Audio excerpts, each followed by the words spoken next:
Jai Gurudev. Jai Masters. There's a very distinct turning point in your life. And again, there's no distinction between your worldly life and your spiritual life. It's just your life. But that turning point isn't something that very many people get to ever see or realize or reach. As humans, we aim too low. We set our goals way too low of what we're capable of. The turning point that we're going to discuss, which is everything, is as follows. As long as you need, you are one type of person. The moment you no longer need, you become a totally different type of person. You don't need to do anything. You don't need to practice anything. It's all about, if you are not whole inside, then you have needs. Your needs are to try to fill from outside what is lacking inside of you. You may try as hard as you want not to do that, but if you are hollow inside, it is like a vacuum. It is going to attract to it. It is going to try to take, to create a more sense of fullness, of wholeness inside. And that will define your life, your entire life. If you feel lonely, you will try to find something or someone to make you not feel lonely.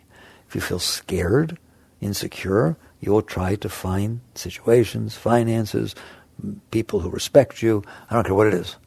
You will try to find things outside of you that tend to make up for or compensate for the fact that you don't feel whole inside.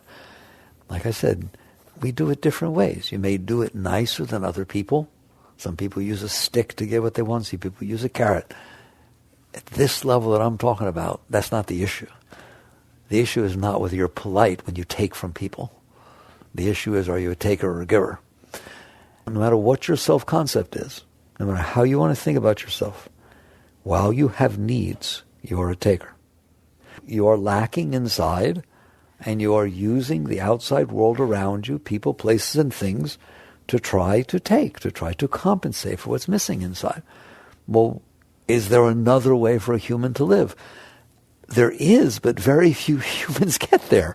And that is what spirituality is all about, is reaching this tipping point.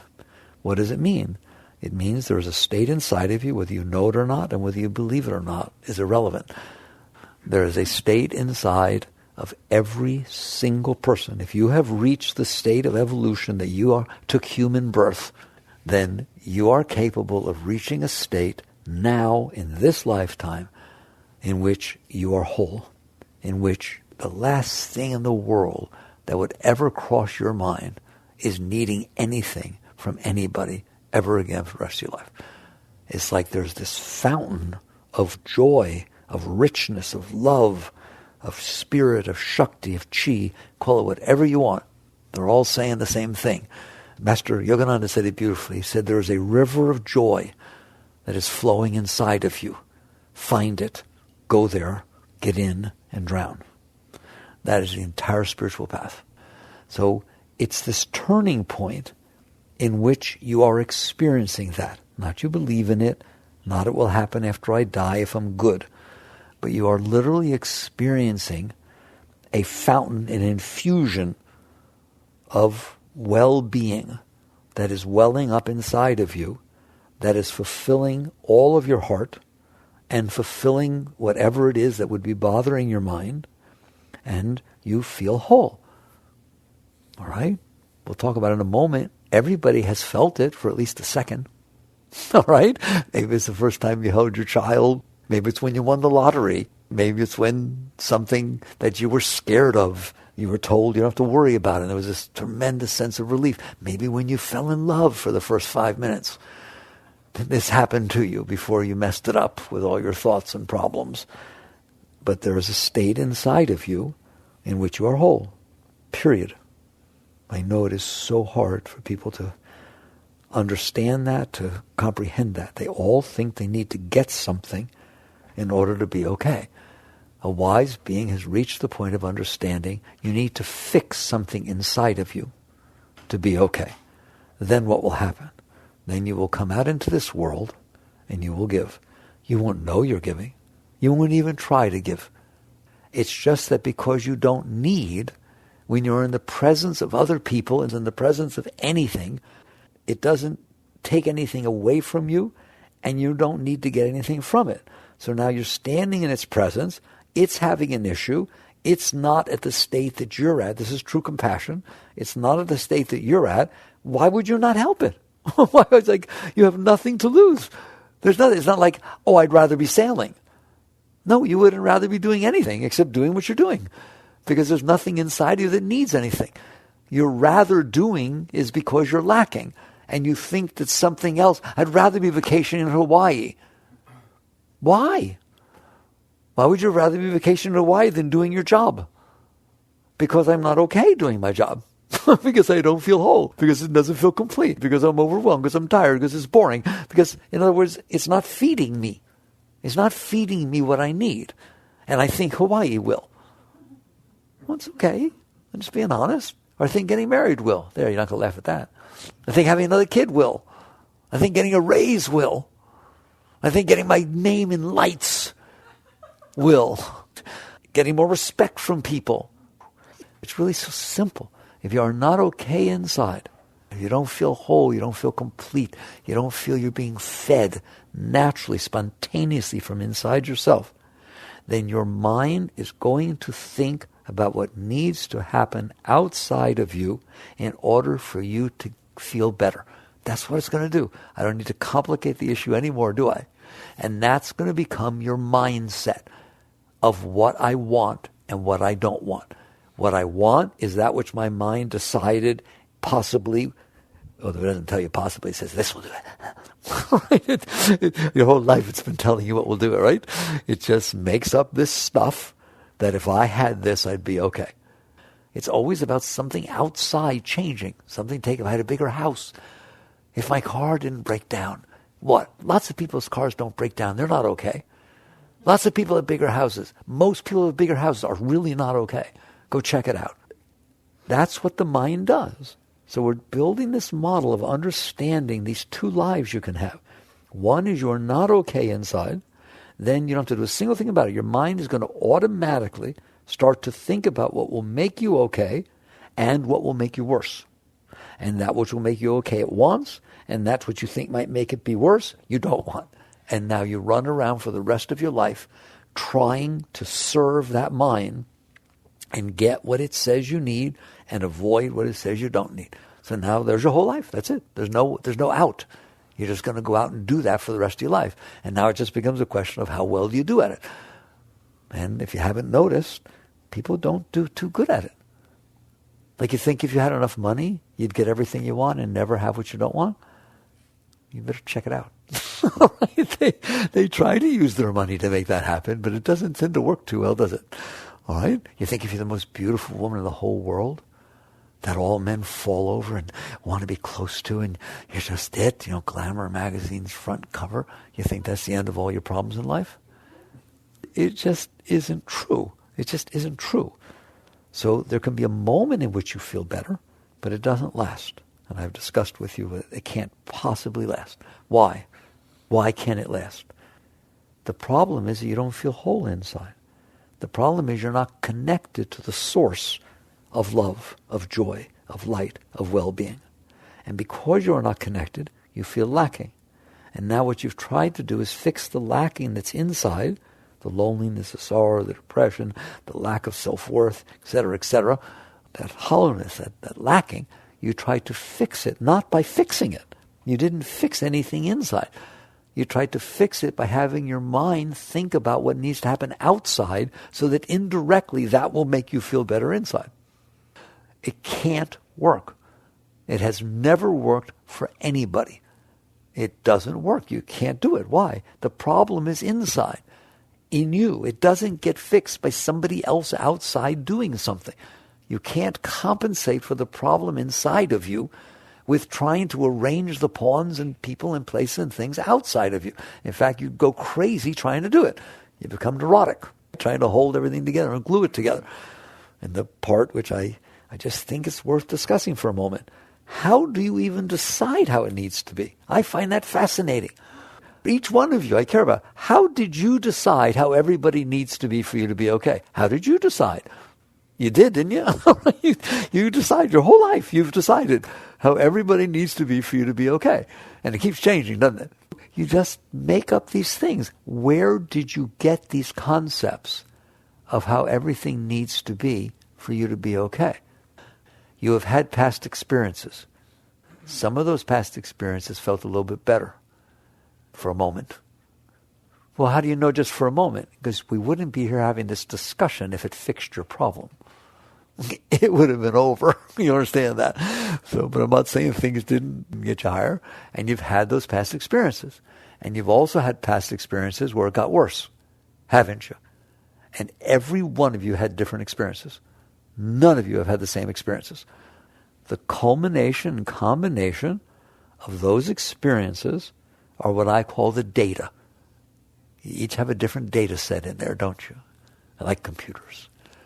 I think by understanding computers, we understand a lot. It gives us good language. Do you see that you all have a data set in there?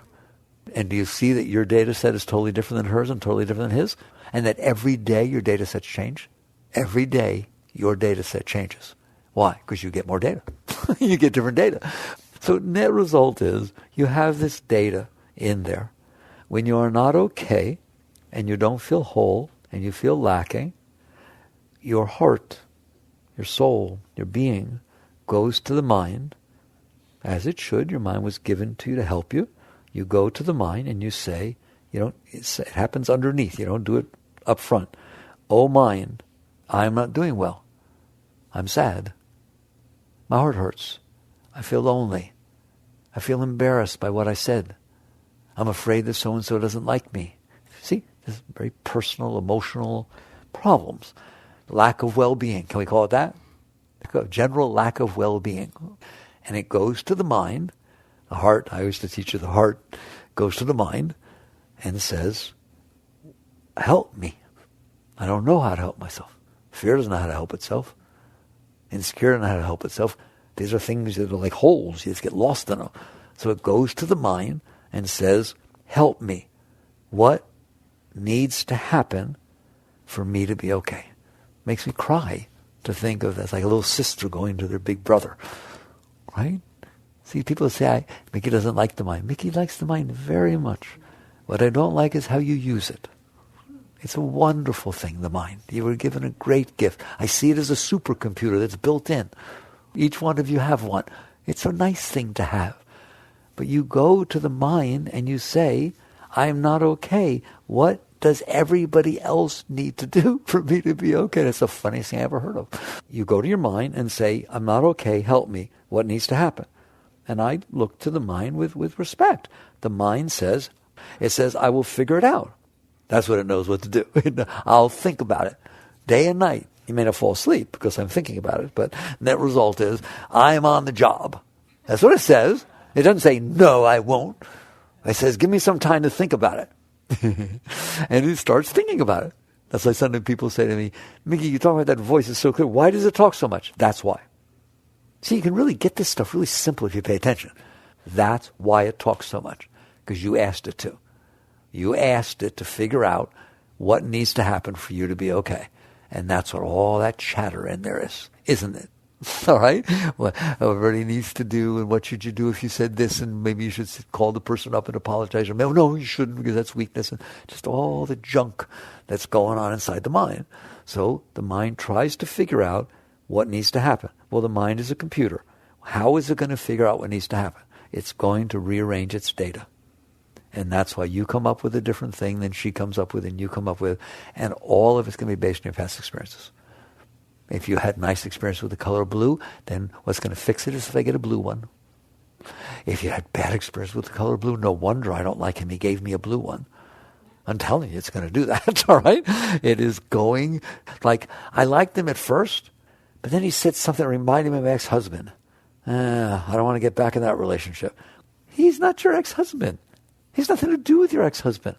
You stored this past data about your ex-husband, and you labeled it as bad, and now somebody just wore something or said something that has nothing to do with anything, but it does in your mind.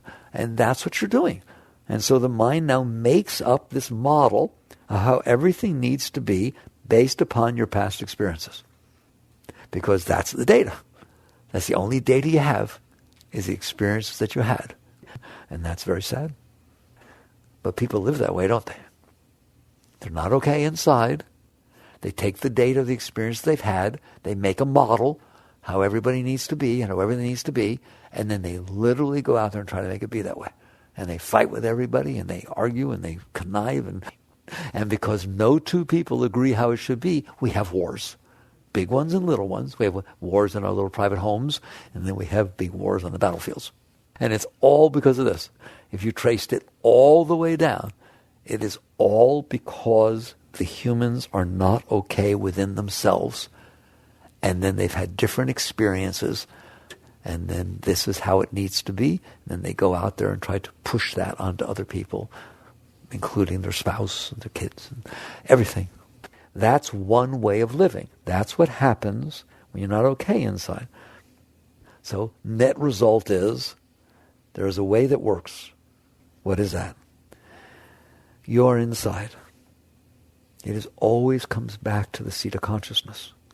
You can cut through all of this if you're willing to. You are the one in there that knows that what I'm saying is true. Hi. You're in there noticing that you're not okay. Noticing that your heart has issues. It gets sad. It feels guilt. It gets insecure. It gets lonely. It gets jealous. There's all kinds of things. And it has needs. It wants things. Your heart goes through all these changes. If I say that, you sit there and shake your head, yes. I have a very simple question. How do you know? I'm not playing with you. I'm not getting weird. It's just a simple question. It's the most important question anyone will ever ask you. How do you know that you're not okay in there? And once you get tired of being frustrated and mad at me, you're going to look at me and yell at me. If you're not yelling at me, you didn't hear the question. You're going to say, because I'm in here and I see it. How's that? You in there? You see it? I watch my heart get weird. I watch my mind go crazy. But I see it. You don't understand me. I have so much trouble with my mind. How do you know? But I'm having so much trouble. Since such and such happened, since somebody died, or a husband left, or this happened, or I lost my money, or I lost a job. God, my mind's are so crazy I can't sleep. How do you know? How do you know that's going on? And the answer is because I'm in here. Good. That's the one I want to talk to. Will you let me talk to that one? I don't want to talk to the one who wants to go out here and manipulate and control everything. It's too late. It's too late. But I don't want to teach you how to get what you want, because I don't even want you to get what you want. I don't want you to devote your life to getting what you want. And I don't want you to devote your life to avoiding what you don't want. I want you to find this river of joy inside of you to where all of that just falls away. It just falls off like the skin off a snake. There are no more wants and not wants. There is no more strategy. There's no more tactic. There's just, whoa. Every time you sit down, every time you breathe, there's just beauty, love, greatness pouring inside of you, being fed. Christ said it. What did he say? Man does not live by bread alone, but by every word that leaveth the mouth of the Father. Someday you will know what that means. There will be no question in your mind. Anyone could argue anything they want. You will know what it means. Why? Because you're being fed from inside. And once you're fed from inside and you realize you don't need to get it from outside, you don't need people complimenting you. You don't need to say, oh, I love you so much. You sure? Yes, I'll always love you. How do you know? Because what are you doing? When you're filled with love within yourself and it's just springing inside of you, it's your love for somebody else that matters, not their love for you. Well, all we care about is whether he loves me. Why? Because I'm lacking love. If you're filled with love, then you're filled with love. You don't need his love. Doesn't mean you don't be with him. Doesn't mean you don't share your love. But you don't need his love. Your love is not contingent upon his love. You can actually love people that don't like you. Really? Right now, you can only feel love because they love you. If you really believe that somebody loves you, and you can trust them, and you can lean on them, and that they're trustworthy, and that they would do anything for you, the more it's like that, the more love you feel.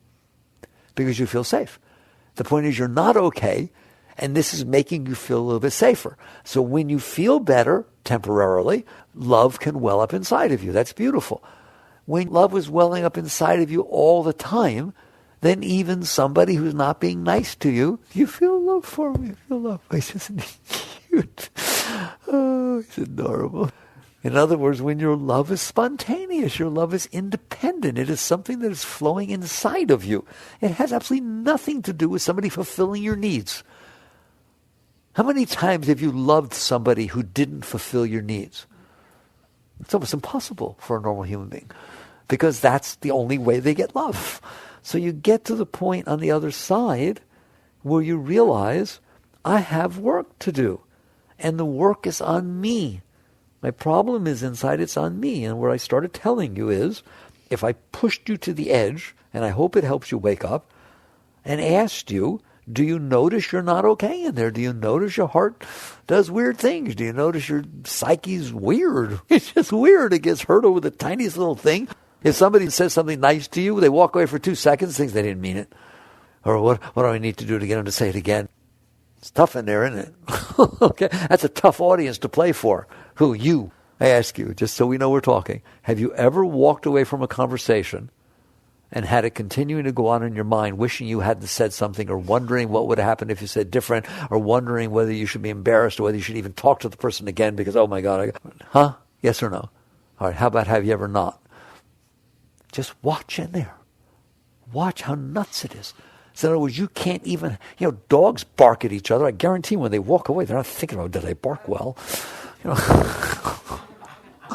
But you can't have a conversation with another human being without getting neurotic. And I call that neurotic. The conversation's over. Why is that going on in there? But it is, isn't it? Okay? So this is what I'm talking about. This is what makes you not okay. You can't be okay if you're worried about everything you said, and everything you're wearing, what you ever did back to when you were 5 years old. There's no way you're going to be okay, is there? So the way out is in. The way out is in. You start with the question, am I noticing that she's not okay? Not how do I get her okay? You're asking the wrong question. Because if you ask how do I get her okay, you've gone to your mind, which is then going to figure out, well, what worked before? It comes up with some really interesting answers. It comes up with some weird stuff, doesn't it? How many people will admit that when you ask what needs to happen for me to be okay, it comes up with stuff you'd be embarrassed to say to anybody? Thank you for your honesty. I appreciate it. This is very important to look at. Why? You are listening to that thing as your advisor, your life advisor, your spiritual advisor, everything. If it talks, you listen. So you get to the point where you ask, am I in here noticing this? Not what do I need to do to be okay? The question is not, what do I need to do to be okay? It is, how do I notice that I'm not okay? Who is noticing that I'm not okay? That's where your answer is. You who's noticing is the answer to everything. What you notice is hell on wheels. You get involved in that game of what needs to happen for me to be okay. Bye-bye. You have just devoted yourself to your sick mind. You've devoted yourself to this whole process of, based on your past experiences, making up how everything needs to be for you to be okay, and then going out there and trying to make it happen. And if you're not careful, you're going to see that's what you do with every second of your life. Every word that comes out of your mouth, every place you go, everything. You're trying to do that.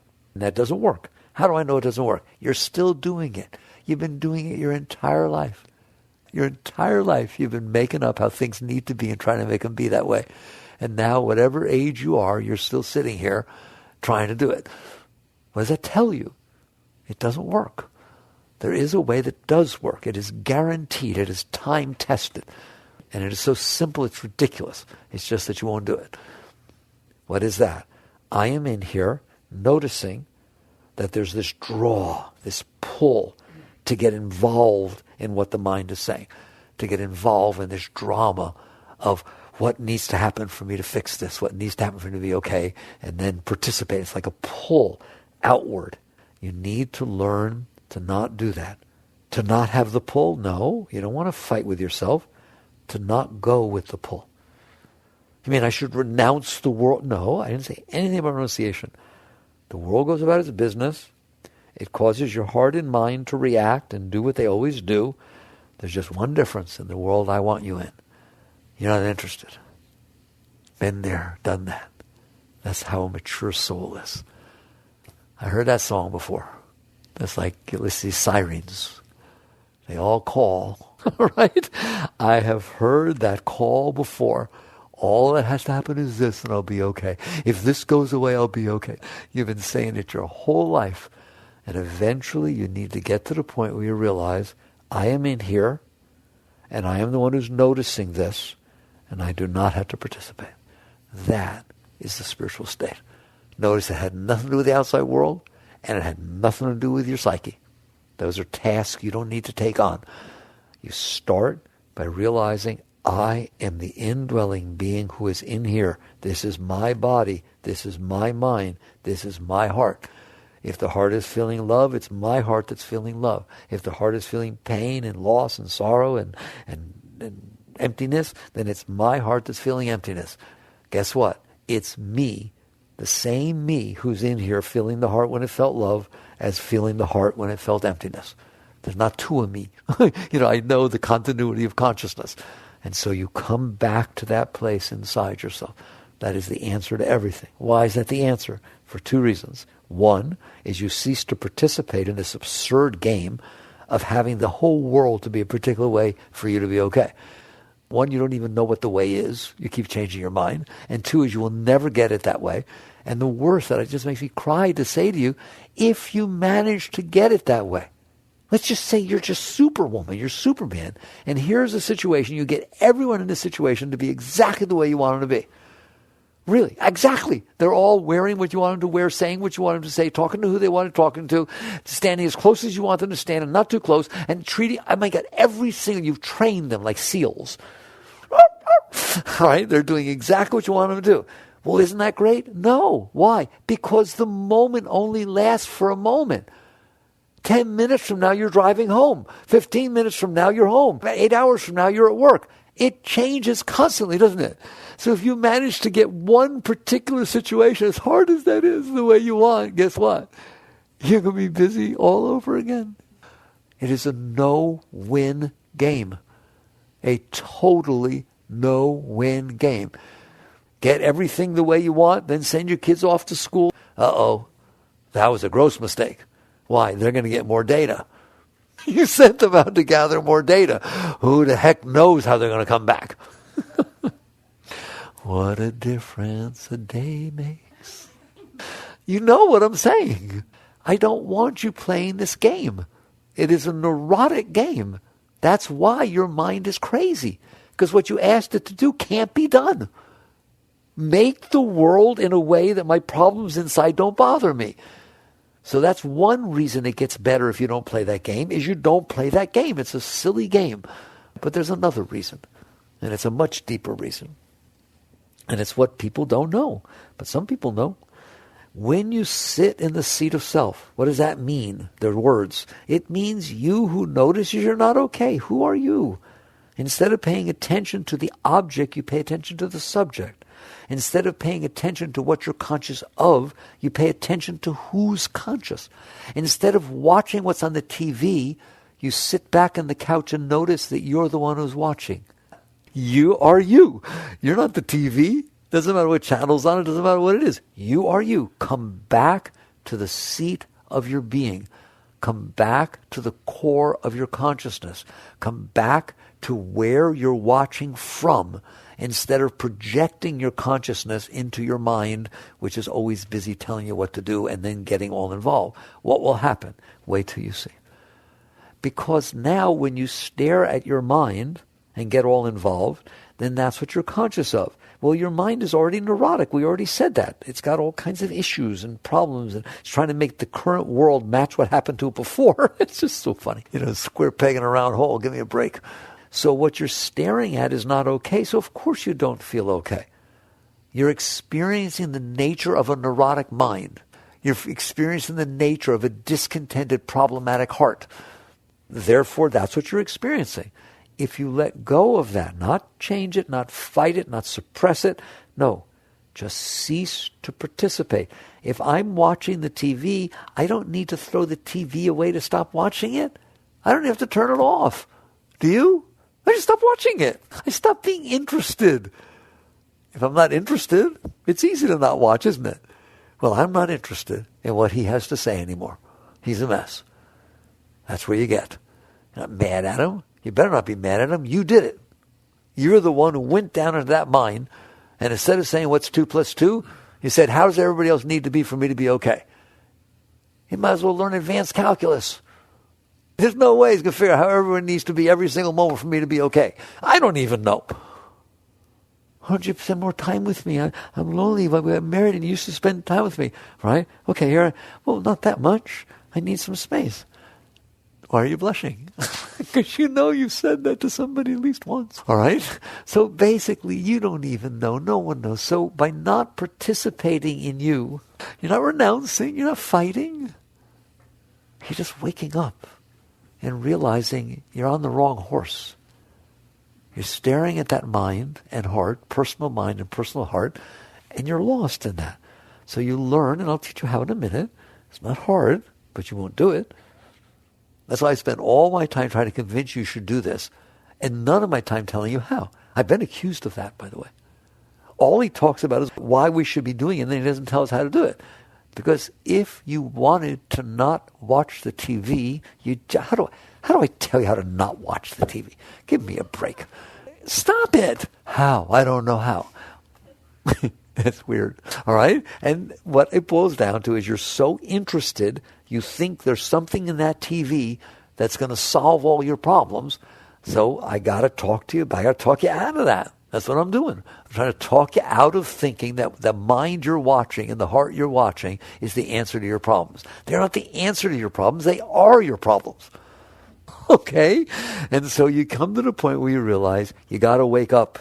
You got to realize I am in here watching the mind. I am in here watching the heart.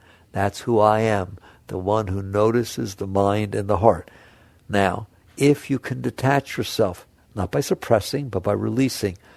Like I said, I don't have to throw the TV away. I don't have to turn it off. I just have to come back to the couch and stop watching. All right? So I come back, and what happens? Because your consciousness is no longer leaving to get involved in the thoughts of your mind and the emotions of your heart, it is able to remain in the seat of consciousness, the seat of self. It should make you cry to talk about it. It is who you are. It's, hi, you in there? That's who I'm talking about. The one who heard me say, are you in there? All right? Not your mind, just you. When you return to that seat, how do you return to the seat? By not being pulled out. By not getting interested in what the mind has to say and what the heart is experiencing. By not being interested, you're not being pulled out. Or if you do feel yourself getting pulled out, release that. Release the tendency to be pulled out. I'm saying if you don't leave, then what are you experiencing? I'm no longer experiencing the neurotic mind. I'm no longer experiencing the disturbed heart. So I'm not getting pulled out to experience those. So what am I experiencing? You're experiencing the nature of your being. It's called your Buddha self. You're experiencing the nature of your being. That's who you are. If you don't leave who you are, then you're conscious of being conscious. You're conscious of what it's like there. If I don't get sucked into the TV, I get to find out what's in the rest of the room. I get to find out what it's like to sit on the couch. When you're in a movie theater, you don't know in your movie theater, you're sucked into the movie. When I cease to be, I experience where I am. When you cease to get pulled out into your thoughts and your emotions, you begin to experience something you've never experienced before, what it's like to be in you, the nature of your being. And believe it or not, the nature of your being is the most beautiful thing that was ever created in the history of the universe. You don't have to do anything. You don't have to make it beautiful. You don't have to do anything to it. You don't have to spiritualize it. You don't have to teach it love. You don't have to get it to be nice. You don't have to do anything.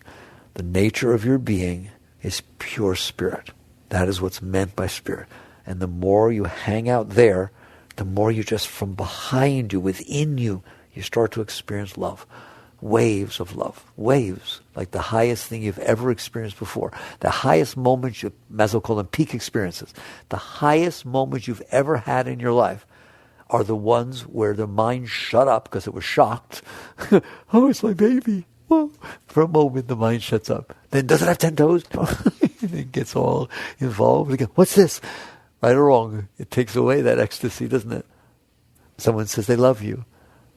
God, I love you so much. I've never loved anyone that much. For a moment, you just feel this peace. You feel this well-being.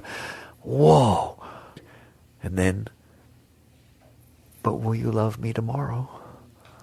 Comes in, doesn't it? All of a sudden, how do you know? How do you know you'll always feel that? Right away. All that junk comes back in. And you end up not experiencing that.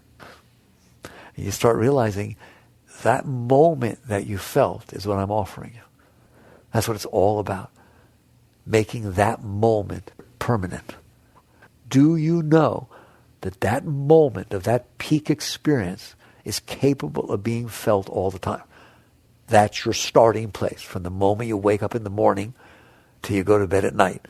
And even if situations happen outside that are not comfortable, they're not comfortable to your body, they're not comfortable to your mind, they're not comfortable to your heart, doesn't touch your flow.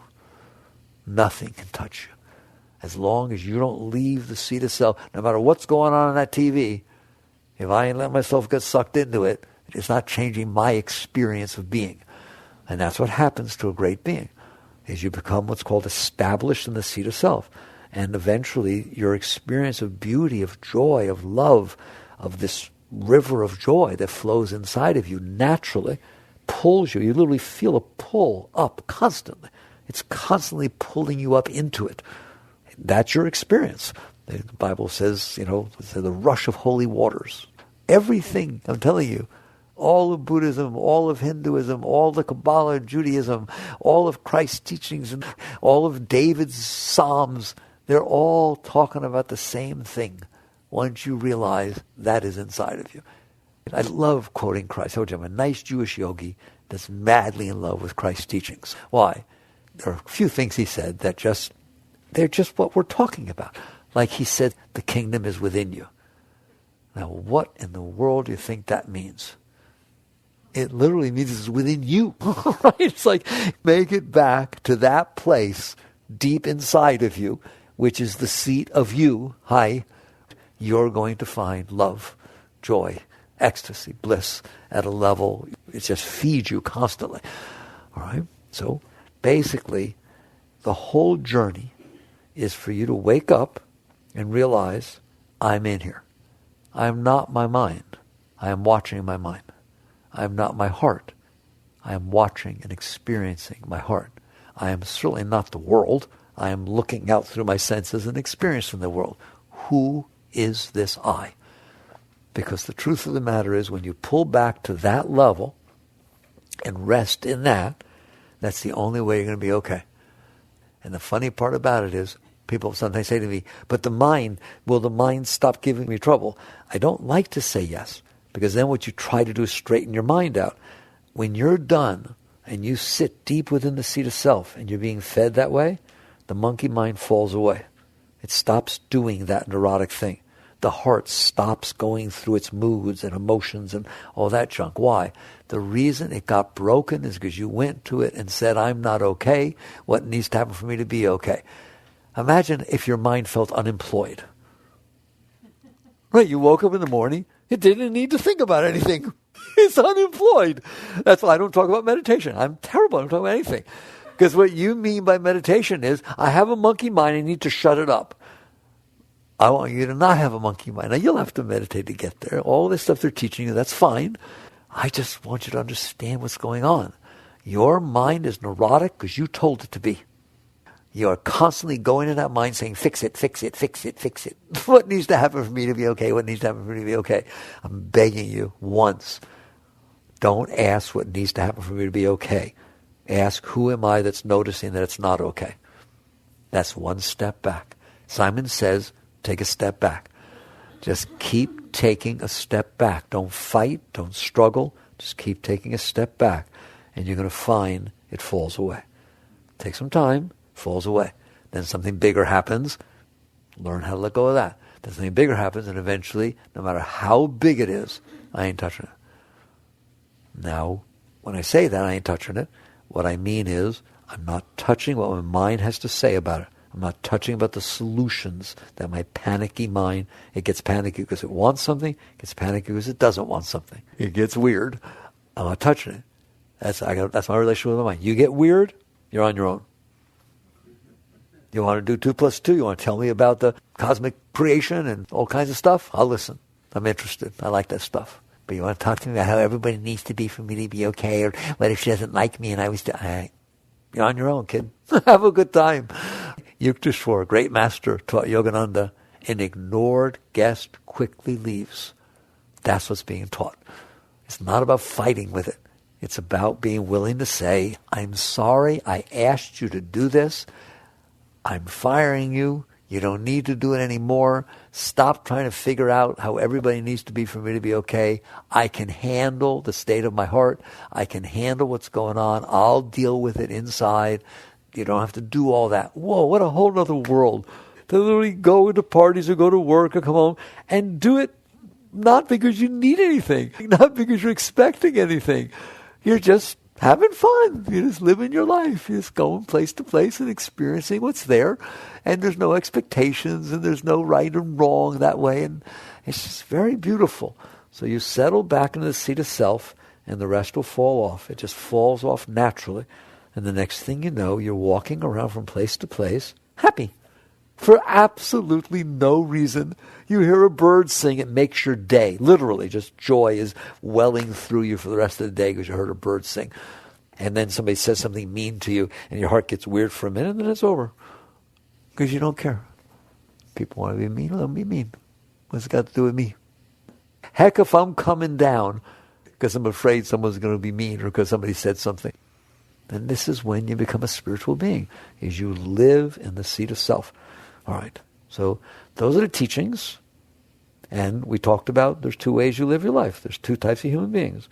Those who are devoted to their needs and they're takers, and those who have transcended their needs. Now again, transcend, people think it means renounce. It does not.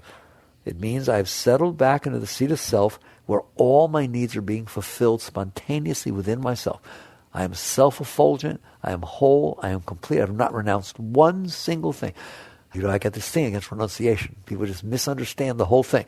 If you're sitting there eating terrible food and somebody brings you beautiful, healthy food that you love, do you want to say you renounce the other stuff? You don't renounce anything. It fell off. You found something nicer. It is the same thing in here. You're not renouncing a single thing. You're not giving a single thing up. You just found something nicer. You found the inner river that's feeding you complete. And now that you're whole, you can come into this world and you will find that every moment that flows before you, there's something you can do to help it. It may be a tiny little thing, maybe a smile, or maybe something bigger. Naturally, what will happen is as the world unfolds in front of you, you will serve it. You become a servant. You become a giver. You become a helper. And you make a much more beautiful environment and place around you. But you can't do that while you're committed to serving your needs. Now you understand, we didn't say getting rid of your needs. We say transcending, pulling back to a deeper level. So I hope you understand these things. And I hope it encourages you to realize there's something very beautiful inside of you. This, I assure you, it's called you.